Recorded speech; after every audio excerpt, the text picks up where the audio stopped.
By having you say and spell your complete name.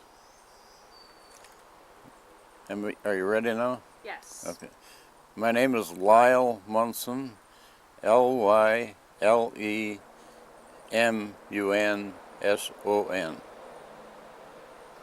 And the highest rank served in the 10th Mountain Division? I was a staff sergeant. And the unit that you served with? I was in A Company, 86th Regiment. And the year that you joined the 10th Mountain Division?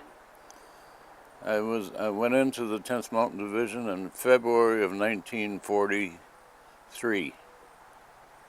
And the places that you trained? I trained in Camp Hale. Okay, I'm going to start by having you say, talk a little bit about who your childhood ski hero was. Oh, well, my hero was a great ski jumper, probably the best ever, named Torger Tokle. He came from Norway as a young immigrant, and he set the ski world on, I can't explain it. It was tremendous anyways what he did. He brought ski jumping really to the foreground in the country. And wherever he went, he usually set a record. And if anybody came close to him, it's because he had to hold back. The hill wasn't built long enough for him. So it's amazing what that man could do. What did you used to keep on the dresser in your bedroom when you were a kid?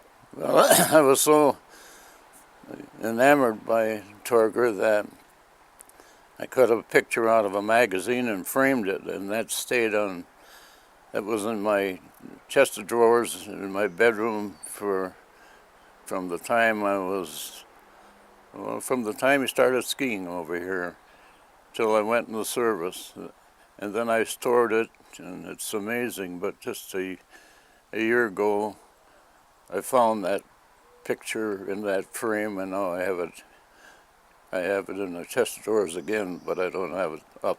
What do you think set Torger apart as an amazing skier? What accounted for his amazing skiing ability?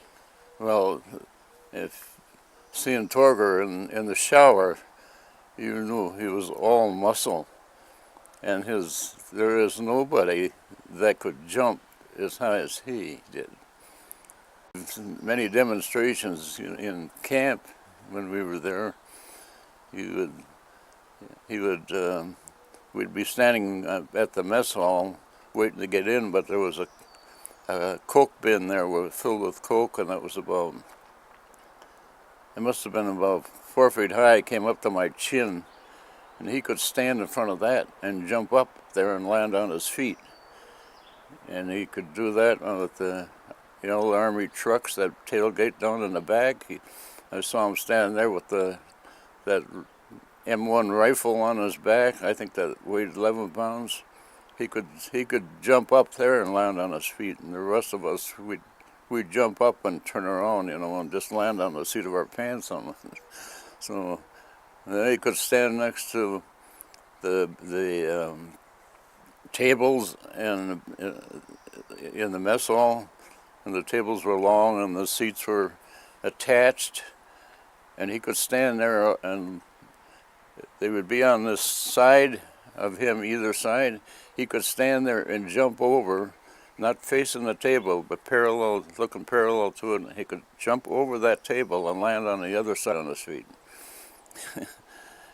What were you guys thinking when you saw him do that? Well, that answered all the things, because as skiers, we hated to admit that anybody could jump farther than us, and so we always used to say his timing was excellent. It was always his timing or something like that, but never admitting that it was just plain power in his legs. And he told me, amazing thing too. His dad in his 70s could stand on the floor and do a backward flip and land on his feet. So but I don't think anybody could ever, have matched Torger. Even in Iron Mountain, when he set the Northern American record, he had to hold back because he was coming too close to the bottom. So gives you an idea. And there wasn't anybody that came close to him that day. What was he like as a person? Oh, he was a great individual, and he never had any airs about him. I mean, he pitched in like everyone else, and he set an example by doing things, showing that he would do it. It was just amazing, and he was, I don't want to say quiet, but he wasn't a braggart, or he didn't he really didn't mention it, anything he could do. He was serious at times, and he could be fun at times, so it was good. Would you say he sort of had celebrity status?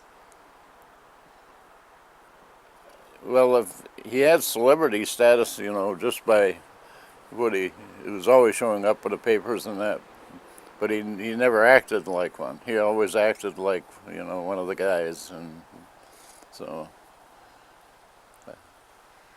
How impressed were the other soldiers in the 10th to have him in the ranks?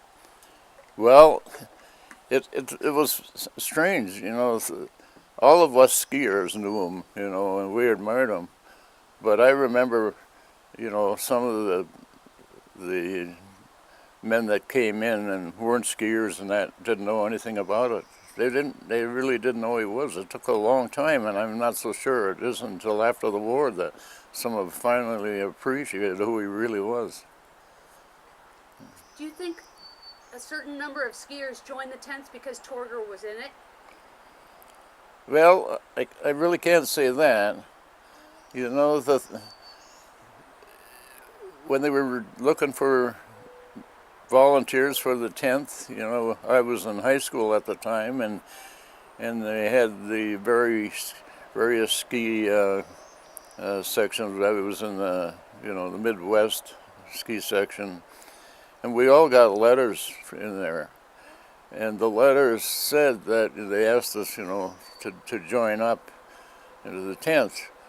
But we could sign up, but we didn't have to go right away. We could finish up and wait till we were drafted. And once we were drafted, then we would be automatically transferred to the 10th Mountain. And I guess it was because of Minnie Dole that it really worked, because, the Army makes a lot of errors.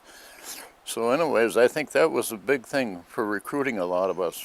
We didn't have to go right away. We signed up for the 10th, and I know I was down the 10th. I went down to Fort Sheridan, and I was there one day, and got issued all the clothes and shots and stuff.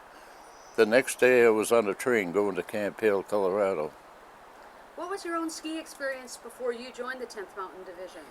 Well, I was a ski jumper, and I had started really at a very young age. I started traveling around at 13 in the hills, and in fact up here Suicide in Ishpeming was one of the largest hills in the country, and I was in that tournament when I was 13, and in Chicago and all over the Midwest, and we never got out of the Midwest. So I was gone about every weekend in the wintertime, and I'd miss school sometimes, and if it wasn't for the principal, I might have gotten let out of school, because the dean was a woman teacher. She says she was going to expel me if I went, but I did go anyways, because Ishpeming always has their tournament on Washington's birthday, which is February 26th, and that was right in the middle of the week, so I skied. Did you ever run into Torger Tokle on ski races? Well, I skied in some tournaments with him, but I was in a boys' class. There was 3 classes. There was or 4 senior class, and then the best skiers were A class, and then the other men of that age were B class if they weren't an A. And then the boys' class was 17 and under. Could you ever have dreamed that you would get to know him? Never, never. I idolized the man so I couldn't believe it. I couldn't believe the day that that truck drove into the barracks and there was Tokle, you know, going to a non-com school through, you know, the drills and teaching them this and that. There was a group of them that were going to be the cadre or be the non-coms for the A company. What was he like as a non-com? He was I don't know. He had a nice way of getting things done. He never really chewed anybody out. You know, he could be strict, you know, in a way, but in a nice way. And I never heard him ever, you know, tell anybody bad mouth him or anything. You know, he was really good. Just a super individual. Did the Swedish, Norwegian, Finnish soldiers sort of hang together at Camp Hale? No, we just, you know, we just seemed to kind of fall in one way or another. Some because they lived close to where you lived, you know. But I was thinking of my best friends, and you know, I had some out in the east, and we hung together, and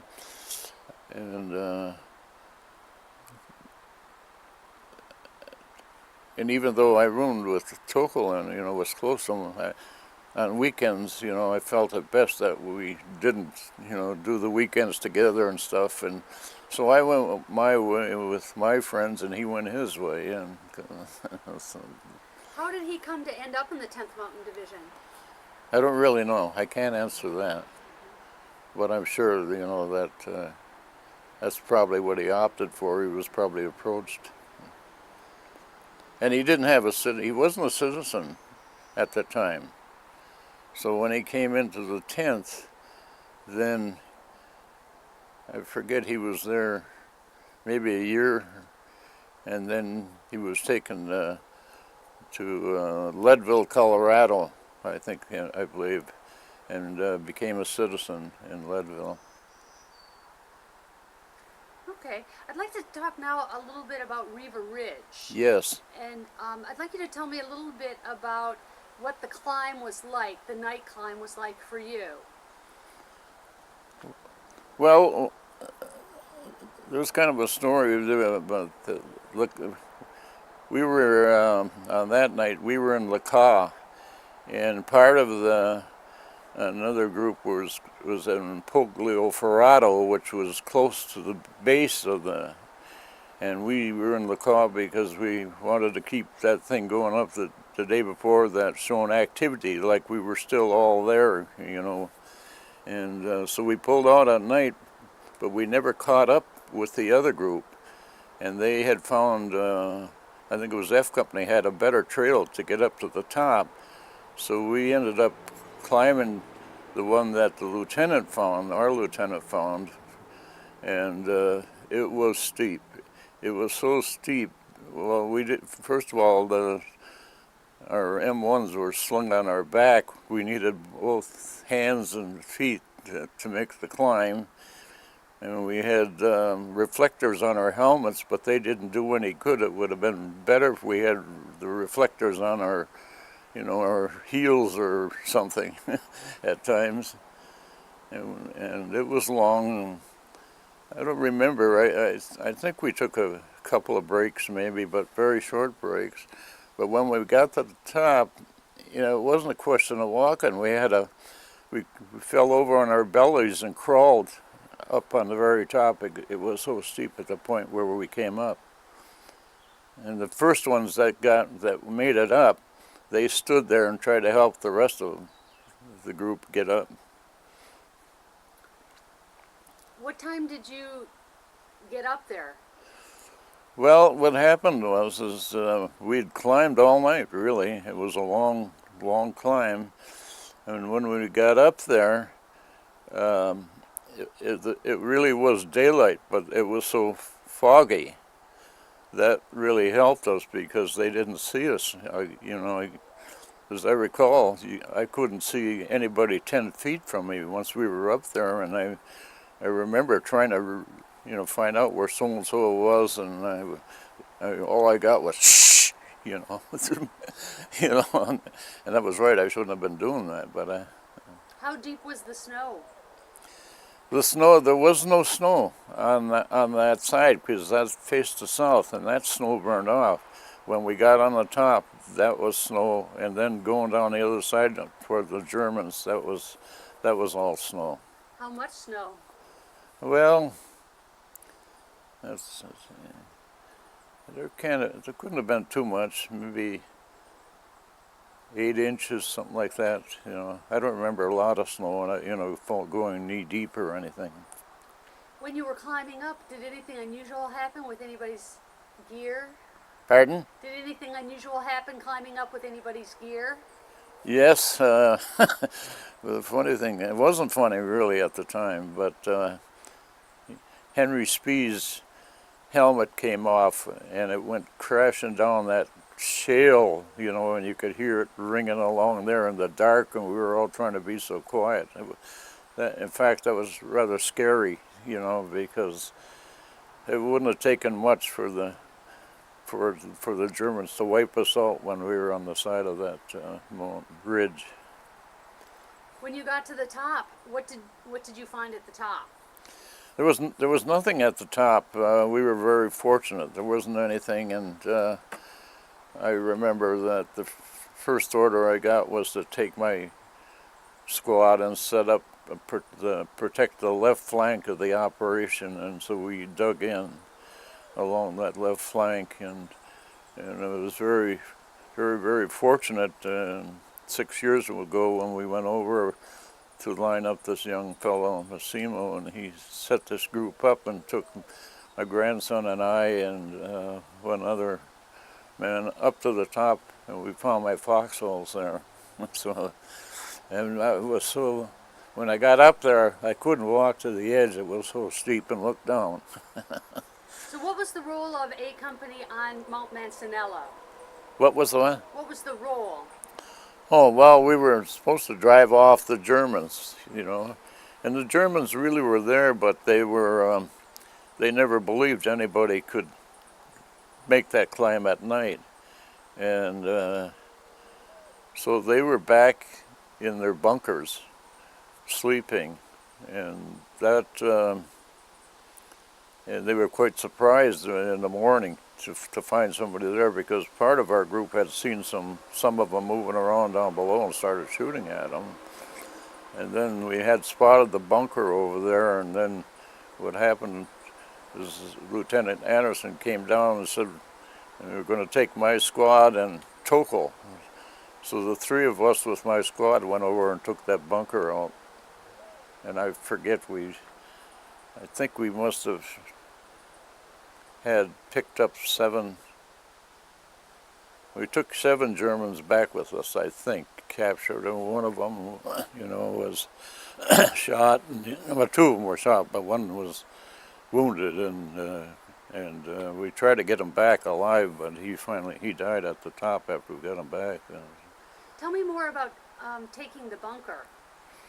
Well, the way we took the bunker was, before we got too close, we were just, Lieutenant Anderson gave the order to Tokle to take my BAR team and take the left flank, and he took my 2 scouts and took the right flank, and I took the rest of the man up the center. And we were moving along, and I gave them a little time to get around. And as we were moving up this parapet before the bunker, my assistant squad leader, with his finger, was pointing, and I looked over, and there was a German laying down in a prone position, but he was watching the lieutenant with my 2 scouts. So I took off running at him, and I was coming up from the back side of him. I guess I was probably approaching him at a 30-degree angle, and he was so intent that he didn't catch me, and I thought I did a really dumb thing. I fired a shot on the way, and he ducked down, and I thought it was kind of stupid, and I rolled over, and then when he came up looking for me, I took him out. But I think I had an angel on my shoulder all the time, because really what happened was when he went down, I took him off of the lieutenant and the other two men. You know, he was concentrating on them, and he would have probably picked them off.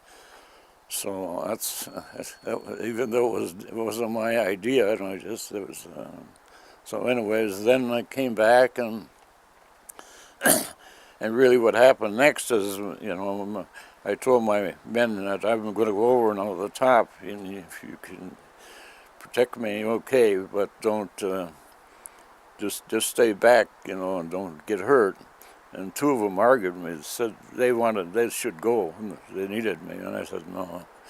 So I guess I can't remember. I said I'm making what, $8 more a month, or 18 maybe. Then, but anyways, I couldn't believe it. I went up on him, and I was crawling up on my belly trying to sneak over, and boy, all of a sudden, I see this bunker, and they all coming out with their hands up. I couldn't believe it, So then I thought, well, I'll take a chance, and I stood up. And about that time, they were just about out, and when the BA air opened up, and of course they missed them, and they yelled at those, hold their fire, and then they came out, and so the guys took them, but then I noticed two men running after something up behind that bunker, so I took off after them, and they had captured the two Germans that were trying to help this one wounded German back, apparently. And I had just received a young fellow from Germany, a Jewish German, and he just got out ahead of when the Germans started to, break the windows and stuff, whatever it was in Berlin. He just was out ahead of it, and he spoke fluent German. And he came with me, and we talked to him and tried to figure out what to do. And I was getting worried, because Tokle and Anderson, they didn't realize I was there and started to take off with the other group. They were way ahead of us. But I asked the German, if he wanted us to shoot him or to take him, and he wanted to take him. And I felt it was better than leaving him there, because we could probably have a medic help him if it was possible. But so the two Germans had to carry him all the way back and back up the German side to where we were, and that's how that that's how that played out. How long did you stay up on Mount Mancinello? Mancinello, I can't really remember how many days, 3 or 4 days, and it quieted down. One thing that kind of bothered me, I didn't know how far Mount Mancinello was from Cappel. Cappel Buso? Yeah, I couldn't remember. And it bothered me because we heard about the trouble that the second platoon was in on Cappel Buso, and I'm thinking, why aren't we leaving this and going to help them? But it turns out that distance was almost 4 miles. So. When you came down from Riva Ridge, what did you do after that? Well, we came down to Riva Ridge, and we went. That's the first shower that some of them, again, and me, because we were in Lacau, we missed the shower since we got off the boat. And we showered, and we got something to eat, and we did. two of my guys that were with me, we took off in the evening, and we went and we got an Italian that had a restaurant out of bed and had him make us a meal. And of course there wasn't much use for the money we had. We paid him well, but he was worried about the curfew and all that, but he did. And, well, the next morning we got up, we got orders in, our platoon got orders in, and we went up on Buso and relieved B Company. And we took quite an artillery barrage for quite a while, but that was it, and we never fired a shot there. And I took a patrol across to make contact with those that were on the, can't remember that, well, next to us anyways. And when we got there, we had, there was at least 4 men in body bags, our men, because the day before they made that contact, and the 88s had got every one of them, so on that patrol. So, but we were lucky. Did you experience counterattacks on Mount Mancinello? Pardon? Did you experience counterattacks on Mount Mancinello? No counterattacks, no counterattacks. You know, that they just gave up, and that, you know, that was it. What did the men on Cappel Buso look like when you replaced them? Well, I don't remember too much. I remember talking to the sergeant, you know, and I took his foxhole over, and he was telling me, you know, how bad it was, and he said it, you know, really it was, they had it tougher than the second platoon from A Company, and I think he was right. They suffered more attacks and that. It's amazing how they hung on up there, you know. So, but I was prepared, you know, for the worst, and it never happened. So. Before we move on to another part of the war, is there anything else you want to tell me about your Riva Ridge experience? No, I can't think of anything. We at Buso, we were only up that short time. I think 2 days, and we were back down. Apparently, somebody had found out that the Germans were pulling out, and that barrage was apparently a last goodbye or something that they threw at us just to keep us pinned down and busy there while they were getting out. I suspect that's what they did. I don't know. But I did do, you know, on Riva Ridge, we, that group we took out of the bunker mentioned something to our guys. They told them that we were crazy. We just kept coming and coming, and we fought the war like it was a sport, you know. And then I got thinking about that later. Maybe they were partly right, because and I probably did something that nobody else did. But every time I knocked a German over, I put a notch in my rifle butt. And when I was wounded and laying there, some fella came along and he said, "How's your rifle going?" I said, "It's working beautiful." And he threw us away, and I said, "No, if you're going to get captured, you better throw that gun away," because it had 11 or 12 notches in it. If I dropped them with the rifle for whatever reason, you know, and I'd put a notch. And those notches were each one had a name that I remember, whether my friends that got lost in the Orient, you know, fighting the Japanese, and so. After Riva Ridge, tell me what the next action is that you remember being in. Pardon? After Riva Ridge, what was the next action you remember being in? Well, that's the problem. I can't remember too much, you know. For some reason, you know, there was things happen. I can remember we were so tired that, well, one night I fell asleep in a foxhole we had just dug, and we lined it from hay from a barn, you know. And in the morning, I fell asleep in there. In the morning, I woke up and a shell came in the foxhole. I got up and yelled to my guy, "What the hell's happening?" And they said, "What do you mean? We've been getting hit with this all night," and I didn't hear a thing. But we just kept moving, and you know, we'd run into clusters of Germans here and there until March 3rd, you know, when we had a goal of taking another ridge, but this ridge we didn't have to climb up from the bottom. It was kind of an extension of up, you know, kind of like a peninsula out from the mountain that we had to get them off of. Tell me what happened to you on March 3rd.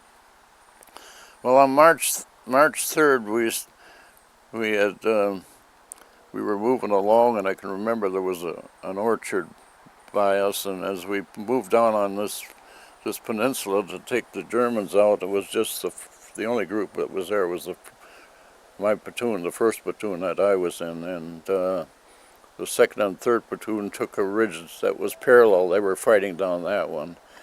So I had the support squad, and I stayed back so we didn't get pinned down, and I could see, kept my eye on Lieutenant Anderson, Gordon Anderson, and Sergeant Torger Tokle, and I could see him, and Tokle was moving back and forth, checking with all the men all the time. He was always on the move, and they got pinned down, and so I immediately then crawled down to them and asked them what's happening, and they said, there was a machine gun holding us up, and we have to get it out of there. And we talked a little bit about it, and I said, well, we decided that I would take my squad and take that machine gun out. So I was headed back to pick up my squad, and I was going to drop down and flank the machine gun. And as I was started back, it just dawned on Tokle, he hollered at me, and he called me Ole. He said, Ole, hold it, and I was about 25, 30 yards from him then, and he says, I'm going to get with Art Tokola, and he said, we'll get the bazooka and see if we can take it out with the bazooka first. Well, that really was the smarter move, because there's the position that the bazooka man had was beautiful. It was in a little dish, and they had good cover. So I thought that was great, but I was there, in a low position watching, and I saw Torger load the bazooka. He was standing behind Tokle, and he'd load it, of course, and the route was to load it and tap him on the shoulder that it was ready, and then Tokle would aim and fire it.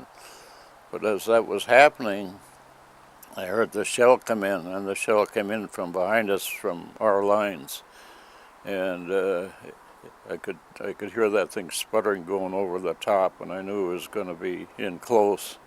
So I just hit the dirt, found a low spot, and I wasn't sure it was low enough, but the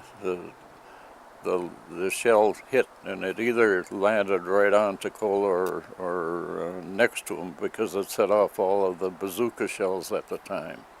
And I heard all that shrapnel whistling over me, but I didn't get any of it. And if it hadn't been in the basin, that basin when it hit, I think there would have been a lot of other casualties. And as I think of, go back and reflect on a lot of that, I think of Torger, what Torger would have said, if anybody gets it, I want it to be me. That was the kind of guy he was ready to give his life for it. So. Were you probably one of the last people to speak to him before he died? Yeah, I was. There would only the lieutenant and I, and had that conversation when I pulled out, and then he yelled at me, and then the only other man he would have talked to would have been Tokola that had the bazooka,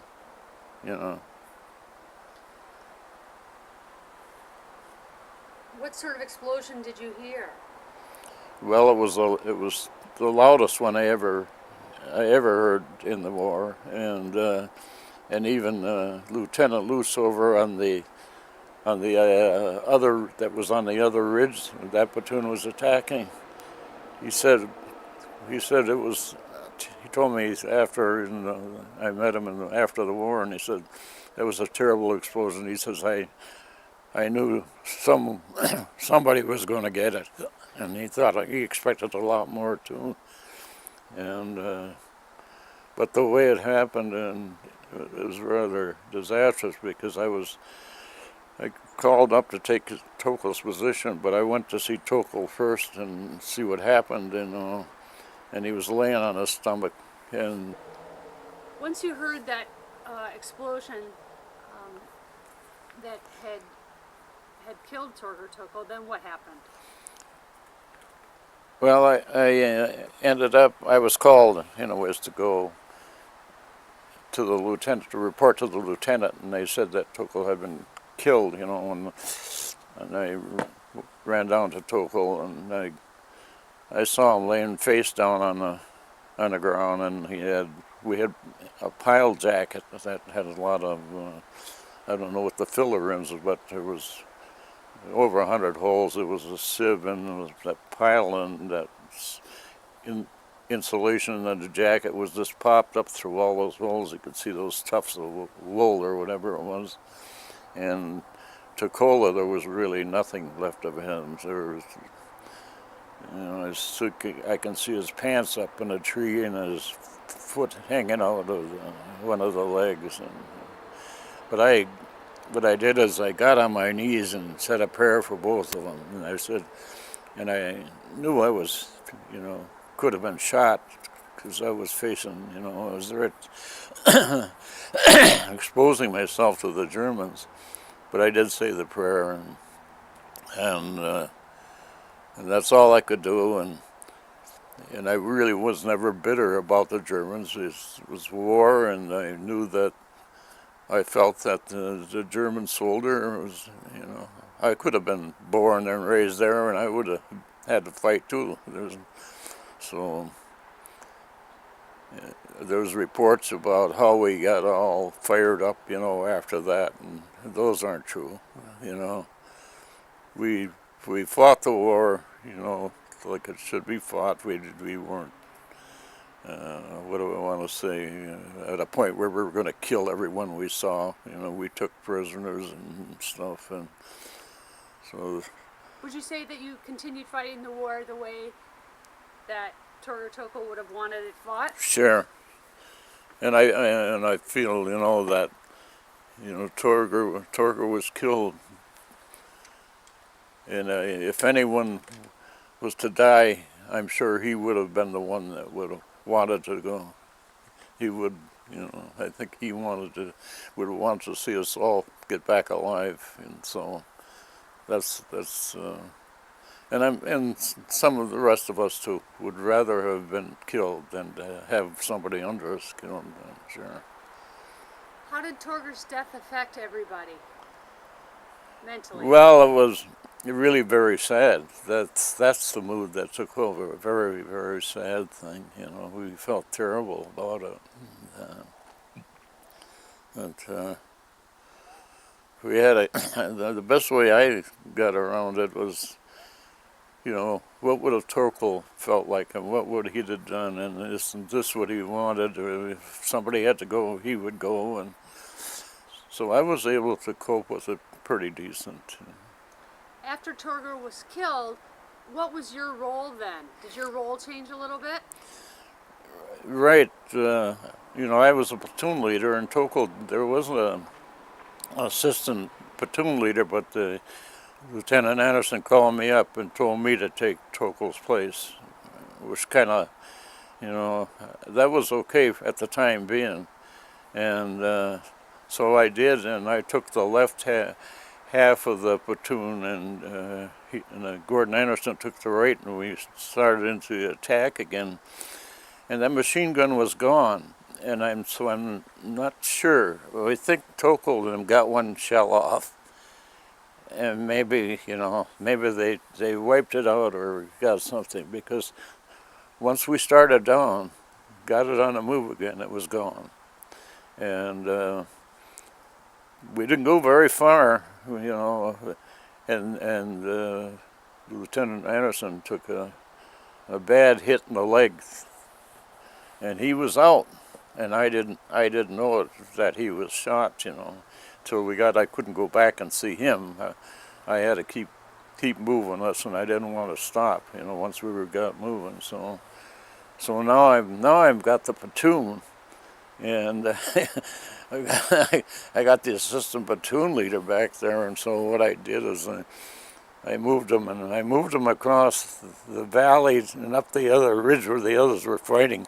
And I didn't want to get stuck there, and we were digging in, and then I see colored shells falling into that, and I could see the Germans were zeroing in on that valley I just crossed. So it's a good thing that I kept pushing hard to get across and dig in. What was it that got you through under the most difficult circumstances? What? What was it that got you through under the most difficult circumstances?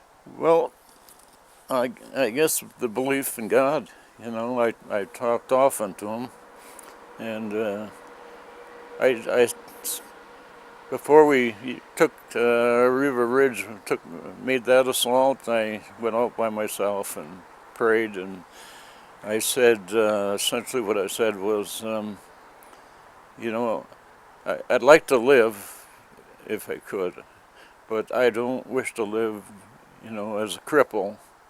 And if you want to take me, you know, that's fine.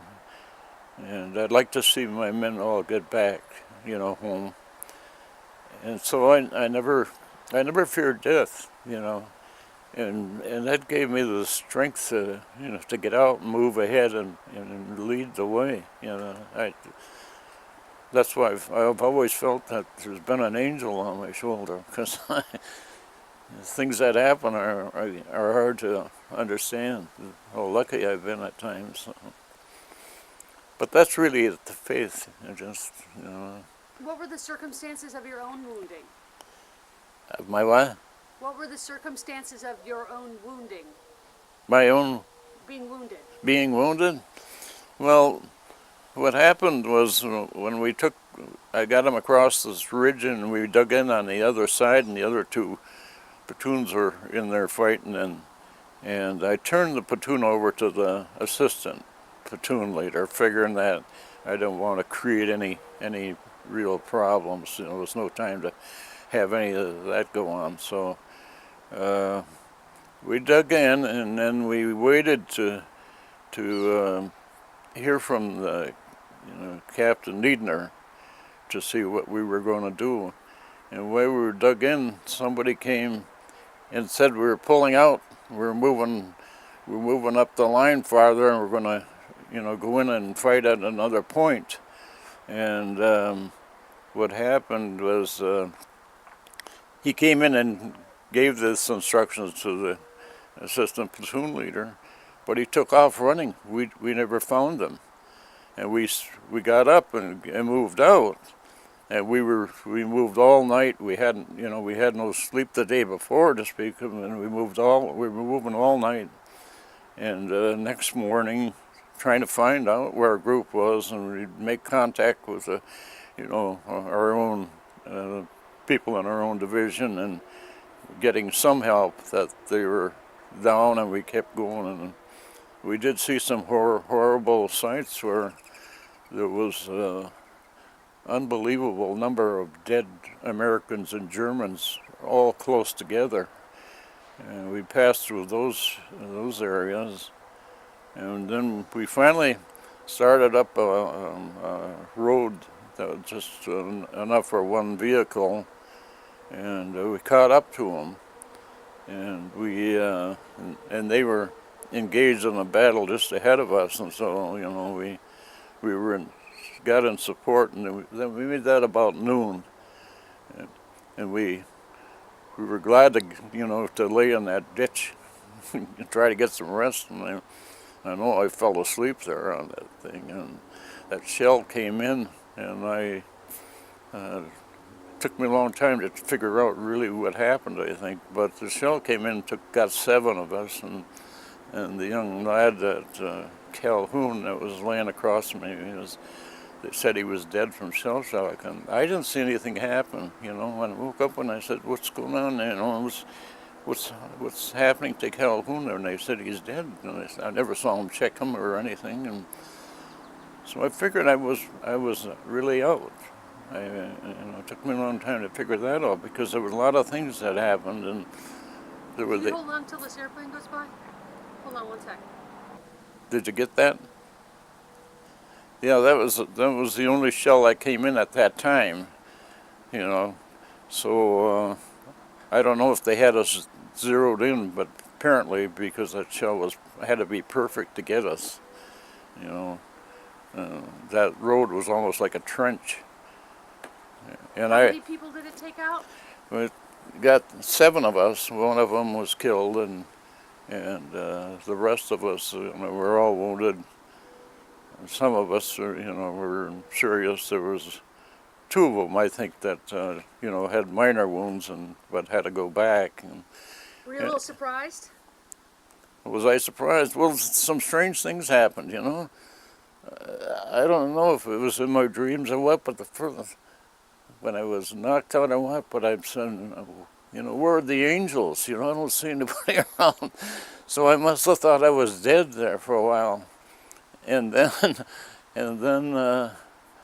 I woke up and I couldn't figure out, and I didn't, I hadn't suffered no pain, no nothing. So I was asking, what was going on, and I must have been out because I couldn't believe how fast an ambulance got up there. That surprised me. How did they get this ambulance up so fast? and I didn't give it much thought at the time, but after, I did. So then, anyways, I went to look at my watch, and I had my watch on my left hand at that time. And geez, I looked down and I looked at the band, and I could see the blood squirting up out of it.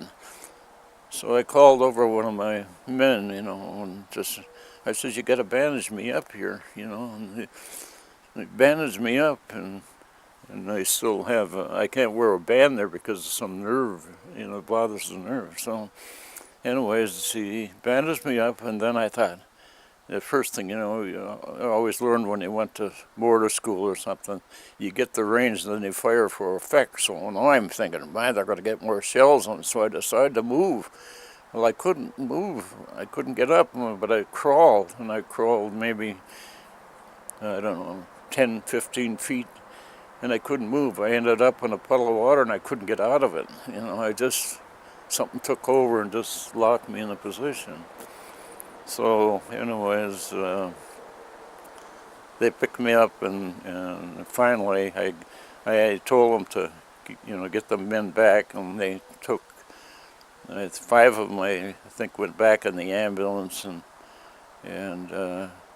then a jeep came up later, and they picked me up and one other fella, and so I ended up going to a different evacuation hospital or field hospital, and then I couldn't believe I ended up, by the time they finished with me, they found 9 holes. And my right leg it took the real beating, But my friend, one of my friends that was killed, and he had almost identical shots. They knocked out that main vein that brings the blood back to the heart on the leg, and they had to tie him off, So then I laid in the hospital with a sandbag on my leg and a guard there to let me move that,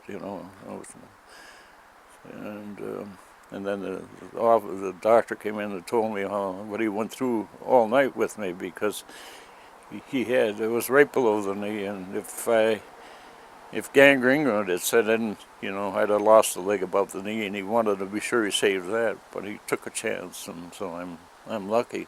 But my friend that had almost the same wound in the leg down there, they moved him too fast, and he broke that leg open again, and he lost his leg.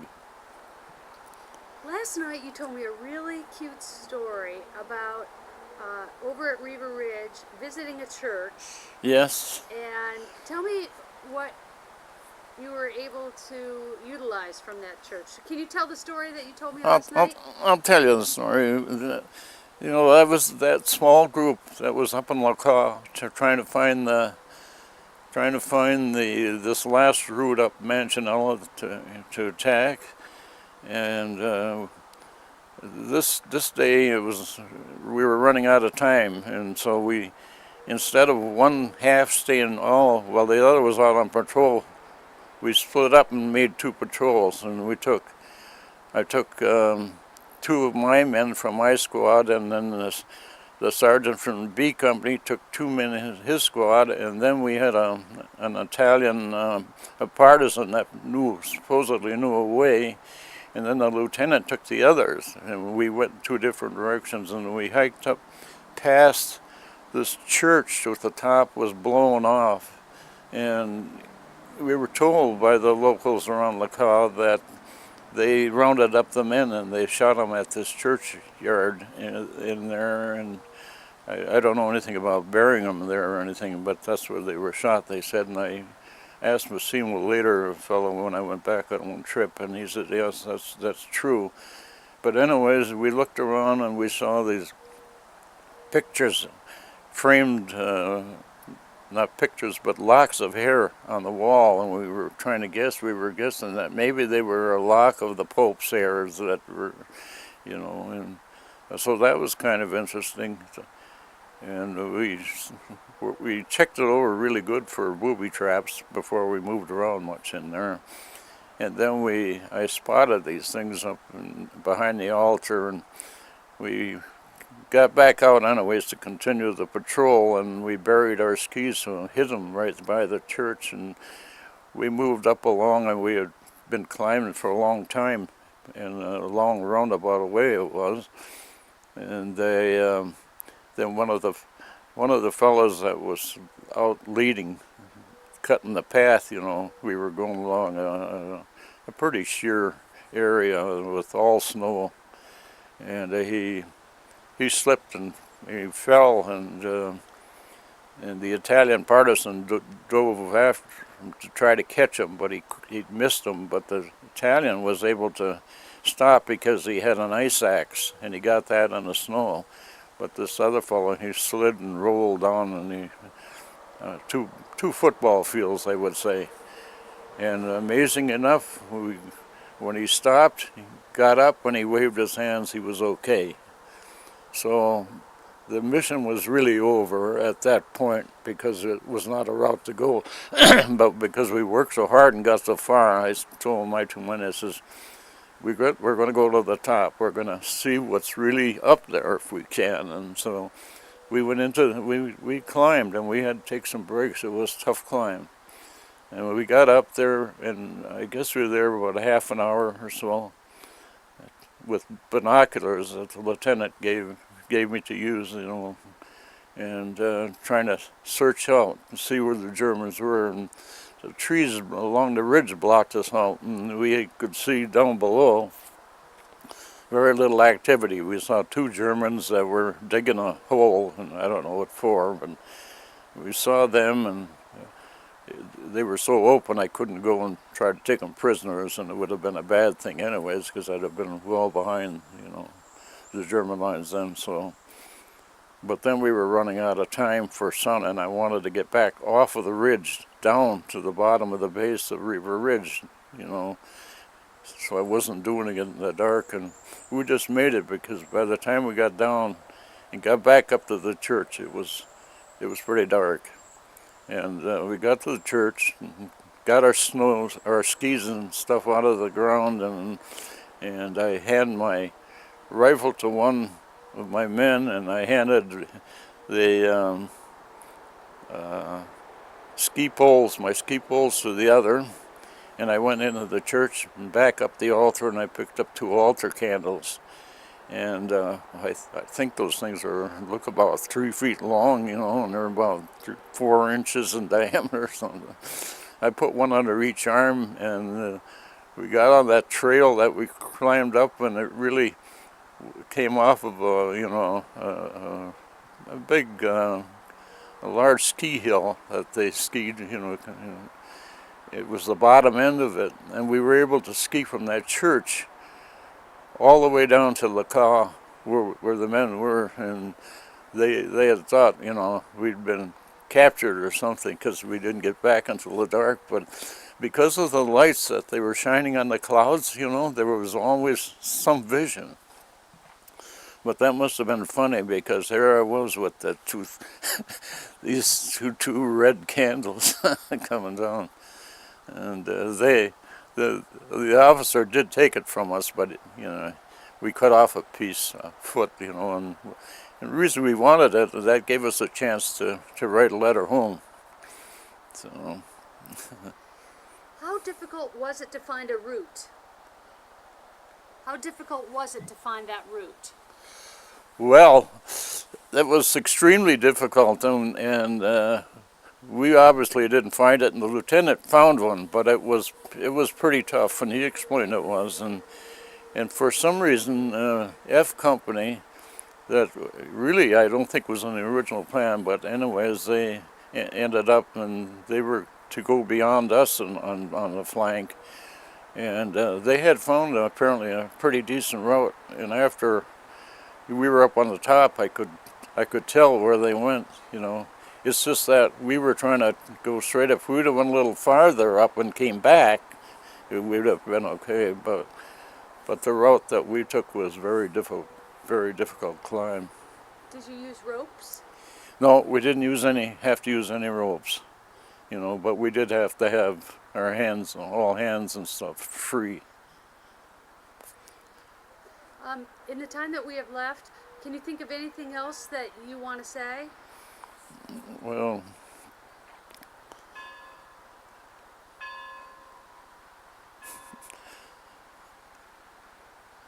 I'm trying to think. There's so much happens that it's hard to say. What's your favorite 10th Mountain story?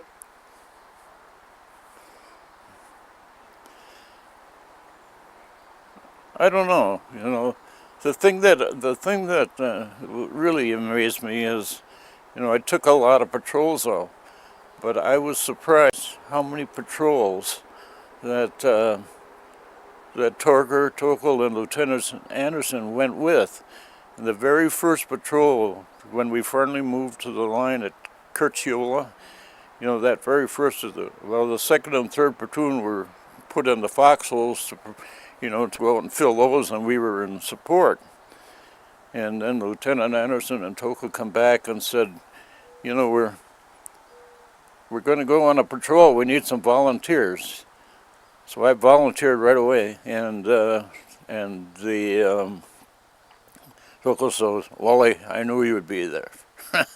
And then, but what made me feel really good is my squad volunteered all together right away, right after me.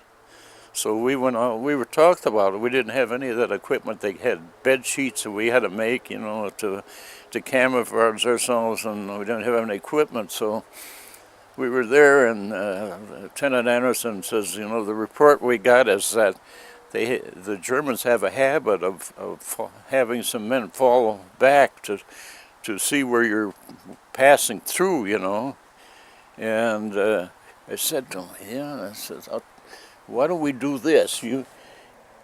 I'll take 3 men. I'll be at the end, and he was going to lead the patrol.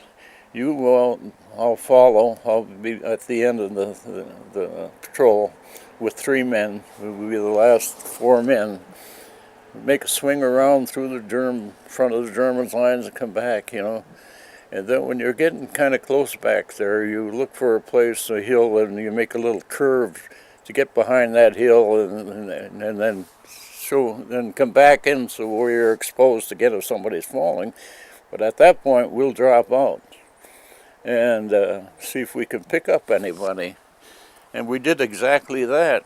And we stayed there for about a half an hour waiting to see if anybody was following, and nobody was following. And then I realized this is the first night, and all these men up there are kind of itchy, They've never been on the line before. So I told my guys, we got to really be careful going back. And so we started back, the 4 of us, and sure enough, we wanted to know what the password was. So we give them the password, and something happened. They didn't understand or what, but they shot at us. And I says, "You dumbasses, this is Ole." I said, let us through. And that worked better than the password. And so I always thought that was kind of funny. I have 1 minute of tape left. Can you think of anything else? Well,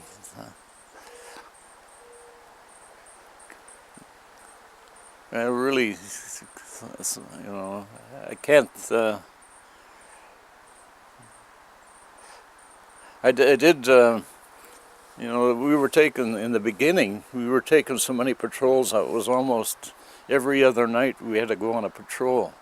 And my men were getting itchy because it was only the rifle squad platoons and the weapons platoons weren't, and none of the officers. It's just, you know, unless they volunteered, like, you know. So I went and talked to the captain about that. And sure enough, well, he made a change. He says, oh, everybody has to go, including the lieutenant. And one of the officers, the platoon officer, he was angry with me, you know, about that. And he had to take a patrol out, and he said, well, he says, I want 2 good men from your platoon. I said, fine, you know, and I'll give you that. So he took those men. They went out. They went out about 50 yards, and they stopped. They didn't go any farther, and they laid there all night and that. And then next morning they came in, and he said, I told you, he says, I wanted 2 good men from you, and I couldn't move your men. They stayed there, he said. I said, well, I wasn't going to argue with him. I said to him, I said, I'm sorry, but I'm taking a patrol out tomorrow night. Do you want to come with me? And he never talked to me again. And I told him, my guys told me, you know, he wasn't going to move. They just stayed there. It wasn't them. I knew it wasn't them, you know. So that was kind of a disheartening thing, but he was the only one like that in the group. And so, All right, good deal. Good job. Excellent. I don't know if I told him much anyways. Oh, that was great.